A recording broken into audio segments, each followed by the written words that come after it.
كل سنة وانتم طيبين ورمضان على الأبواب. اللهم بلغنا رمضان واحنا في أحسن حال يا رب، علينا وعليك وعلى أمة محمد يا رب. هنا بقى معانا سمبوسة، هعمل لكم حشوات سمبوسة مختلفة. هنا كان معانا فريش، ومعانا تبع برضو شركة تانية. شركة كده بنجيب منها برضو كنافة وكده، بس بصراحة يعني الاتنين كويسين، وفريش جميلة اوي. وكان معانا هنا بقى جبن، ده جبنة شيدر مبشورة. هنعمل طبعا ايه نوع من الحشوات السمبوسة بالجبنة الشيدر. ومعايا جبنة هنا برضو مكتوب عليها تبع فريش حشوات. هي النجمتين بصراحة أنا أول مرة أجربها، يعني أنا جربت حاجات كتير كانت كويسة، بس النوع ده مش عارفة، لقيته كده مش مفرفرة كده، مش مفرفطة يعني. بصوا متماسكة كده، انا معرفش بقى، هي طعمها حلو بس مش زي ما قلت لكم كده مش سايبة. وانتوا عارفين ان انا صريحة معاكم، واي حاجة يعني بتقابلني مش قد كده بقول لكم عليها. هل حد جربها وكانت معاه كده؟ لو حد جربها اكتبولي في الكومنتات وقولولي هي زي ما انا جبتها كده ولا جت معايا صدفة يعني. لان انا جربت انواع كتير بصراحة وكانت بتبقى كويسة. هنا بقى انا هنعمل بجبنة شيدر و...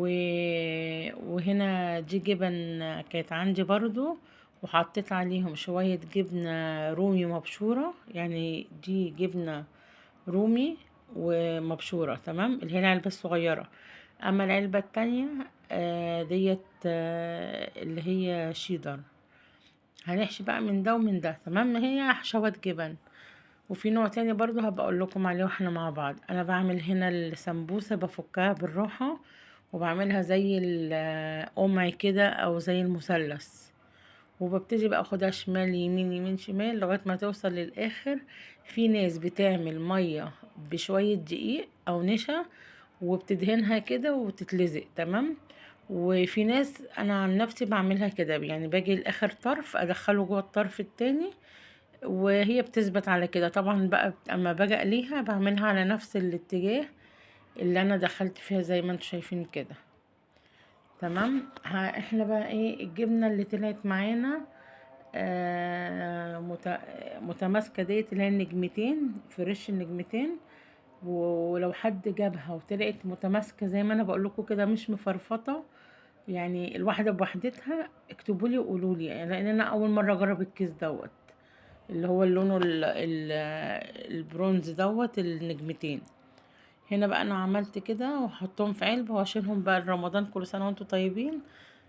بنطلعها كده ونقليها على طول، انا ما بحبش اقليها. بصوا انا بحطها في صينية، بدهن صينية زيت او سمنة بسيطة قوي بالفرشة، وبرصها ومش بدهنها تاني، وبحطها هي بتحمر فوق وتحت او تقلبيها. يا اما لو عندك اير فراير حطيها فيه برضو، وخلي بالك قلبيها بصراحة بتبقى خفيفة ومش شاربة دهون ولا زيوت ولا الكلام دوت. هنا بقى انا ايه قلت اجرب طريقة تانية، يعني نجرب بقى غير السمبوكسة ديت او الحجاب. قلت نعمل طريقة تانية كده مربعة، يبقى ايه اختلاف شوية. يعني انا بحاول اشوف لكم طرق نجرب ده وده. هنا بقى الحشوة ديت ايه، دي حشوة تانية، انا خلصت الجبن التانية. الحشوة دي عبارة عن الجبنة اللي انا قلت لكم متماسكة ديت، انا عملت صوص بشاميل تمام. طبعا ما فيهوش بشاميل، لبن ودقيق وسمنة، وتعملوه لما بنيجي نخففه بخليه حاجة بسيطة، وبنضيف بقى عليه الجبن اللي احنا عايزينها. حطي جبنة شيدر، جبنة موزاريلا، اي نوع جبن حطيها يعجبك عندك الموجود. انا عشان الجبنة ما كانتش زي ما قلت لكم سايبة كده وكانت متماسكة، حطيتها بقى على البشاميل وقلبتها وحطيت شوية حبة البركة. بصراحة كانت تحفة جدا وادت طعم حلو قوي. وهنا بقى هنعمل نوع تاني حشوة من اللحمة المفرومة، ده ربع كيلو لحمة مفرومة. ومعايا هنا فول صويا. ده بيحطوه على اللحمة بيزودها، انا اول مرة اجيبه. بصراحة الشيف حامد جابه وقلت اجيبه واجربه. فهو بتحطي له كوبايه الا ربع من الميه. الله اكبر والله اعظم. بتحطي له كوبايه الا ربع من الميه وتنقعيش 5 دقايق، بتلاقي شرب الميه. هنحط عليه بقى اللحمه المفرومه بتاعتنا، وانا حطيت فلفل اسمر، وهاخدها دلوقتي اسويها على النار ببصلايه عشان البصل بيديلها طعم. وهنحط لها شويه انا حطيت فلفل اسمر، هحط شويه بابريكا وشويه ملح وخلاص. على كده دي الحشوه بتاعتنا. وضفت ليها معلقه من الجبنه الرومي. متاح عندك، حابه تحطيه مش حابه تحطيه خلاص تمام. وان شاء الله برضو هنزل لكم حشوات تانية عشان الاطفال بتاعتنا اللي ما بتحبش الخضار هندخلها في السمبوسة. هنزل لكم باذن الله وصفتين، نوعين من الخضار مع اللحمة المفرومة. اطفالنا هيحبوها ان شاء الله. دي بقى ايه، قلنا نغير الشكل، قلنا نعمل ميني سمبوسة دي بجد لذيذة جدا. عايزة اقول لكم هي متعبة شوية، يعني بتاخد وقت، بس ممكن نعملها بقى لو عازمين حد. تبقى كمنظر كده شكلها حلو. بتجيب الورقة السمبوسة، بتقسميها نصين وبتخليها نص واحد، وبتعمليها بقى نفس الحجاب ما زي ما بنلفه بالظبط. عايزه اقولك ما بتاخدش كميه كتيره من الحشو وبترمي معاكي. بجد بتبقى كتيره والمنظر حلو قوي بجد.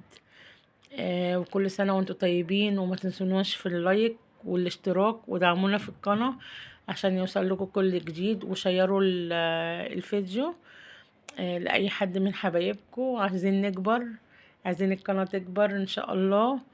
ودعمونا وما تنسوش اللايك، يا ريت تحطوا اللايك.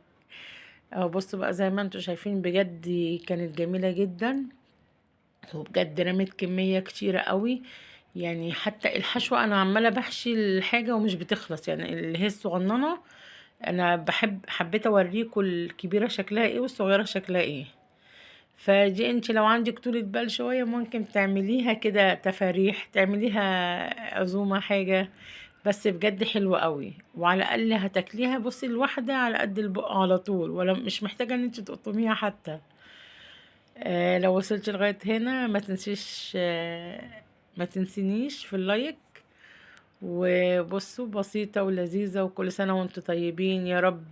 رمضان يجي علينا واحنا في احسن حال يا رب. بصوا منظرها لذيذة ازاي، انا عاملاها في الفراير. والسلام عليكم ورحمة الله وبركاته.